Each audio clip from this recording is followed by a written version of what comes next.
Hello, and welcome back to Bedtime Stories with Vice Vice Baby, where we will continue Ward number 6, Chapter 2.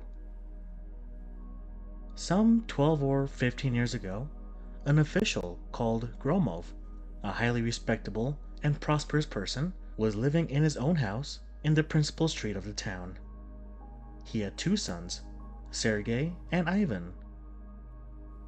When Sergei was a student in his fourth year, he was taken ill with galloping consumptions and died. And his death was, as it were, the first of a whole series of calamities which suddenly showered in the Gromov family. Within a week of Sergei's funeral, the old father was put on trial for fraud and misappropriation, and he died of typhoid in the prison hospital soon afterwards. The house, with all their belongings, was sold by auction, and Ivan Dmitrich and his mother were left entirely without means. Hitherto, in his father's lifetime, Ivan Dmitrich, who was studying in the University of Petersburg, had received an allowance of 60 or 70 rubles a month, and had no conceptions of poverty. Now, he had to make an abrupt change in his life.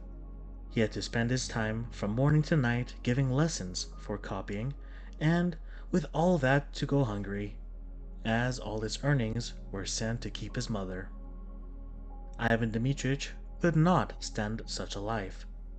He lost heart and strength, and giving up the university, went home.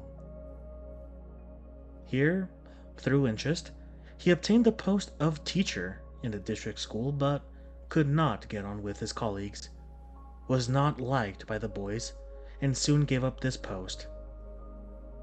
His mother died. He was for 6 months without work, living on nothing but bread and water. Then he became a court usher. He kept this post until he was dismissed owing to his illness.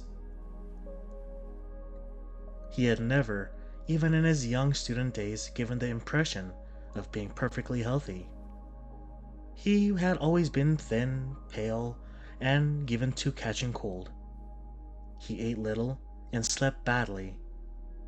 A single glass of wine went to his head and made him hysterical.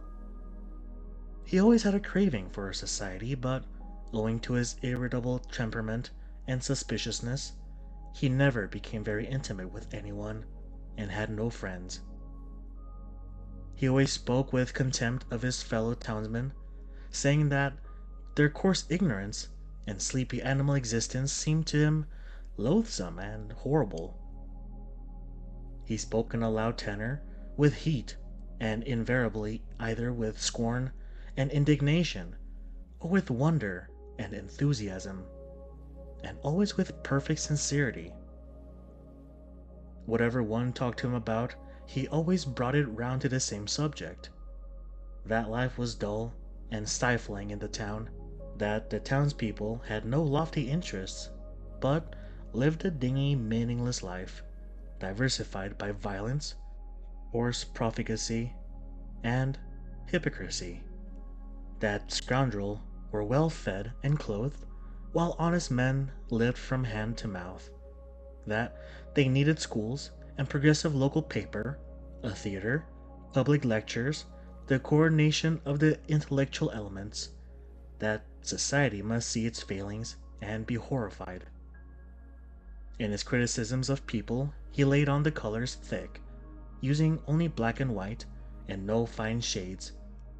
Mankind was divided for him into honest men and scoundrels. There was nothing in between. He always spoke with passion and enthusiasm of women and of love, but he had never been in love. In spite of the severity of his judgments and his nervousness, he was liked, and behind his back was spoken of affectionately as Vanya. His innate refinement and readiness to be of service, his good breeding, his moral purity, and his shabby coat, his frail appearance and family misfortunes, aroused a kind, warm, sorrowful feeling. Moreover, he was well educated and well read, according to the townspeople's notions. He knew everything and was in their eyes something like a walking encyclopedia. He had read a great deal. He would sit at the club, nervously putting at his beard and looking through the magazines and books, and from his face one could see that he was not reading, but devouring the pages without giving himself time to digest what he read. It must be supposed that reading was one of his morbid habits, as he fell upon anything that came into his hands with equal avidity, even last year's newspapers and calendars. At home, he always read lying down. Thank you for tuning into this episode of Bedtime Stories with Vice Baby. I hope you all have a good night and sweet dreams.